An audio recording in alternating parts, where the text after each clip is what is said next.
महाराष्ट्राचा। नमस्कार, मी सुद्धा संध्याकाळमध्ये आपल्या सगळ्यांचं स्वागत। बारामती तालुक्यातील माळेगाव बुद्रुक येथील 23 वर्षीय प्रतीक धंगेकर या तरुणाचे अपहरण करून त्याला बेदम मारहाण केल्याचा धक्कादायक प्रकार समोर आलाय।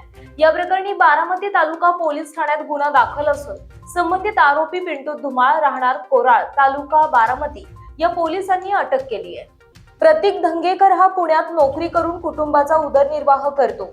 24 एप्रिल रोजी दुपारी बारामतीतील रिलायन्स मॉल परिसरात असताना आरोपींनी कारमधून येत त्याला जबरदस्तीने गाडीत बसवले।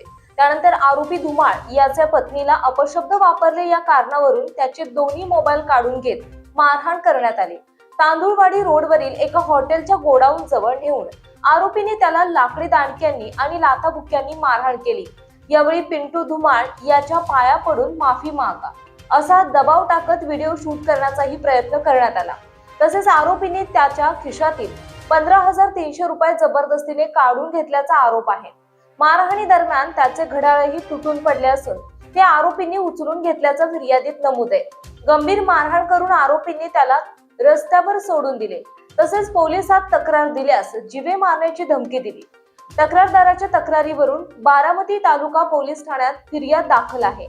या प्रकरणी पिंटू उर्फ शरद धुमाळ, भारत मोहिते, अक्षय सोनवणे, अधिराज मोरे आणि इतर अनोळखी व्यक्तींविरोधात अपहरण करून मारहाण करणे आणि जबरीने वस्तू काढून घेण्याबाबत गुन्हा दाखल करण्यात आलाय। एक आरोपी अटक करण्यात आला असून अटक आरोपी पिंटू उर्फ शरद धुमाळ यास 2 दिवसांची पोलीस कोठडी सुनावण्यात आली आहे। पुढील तपास पोलीस निरीक्षक चंद्रशेखर यादव यांच्या मार्गदर्शनाखाली पोलीस उपनिरीक्षक अमोल कदम आणि पोलीस जवान दादा दराडे करत आहेत। संध्या लाईव्ह न्यूज करिता कृष्णमूर्ती जगताप, बारामती।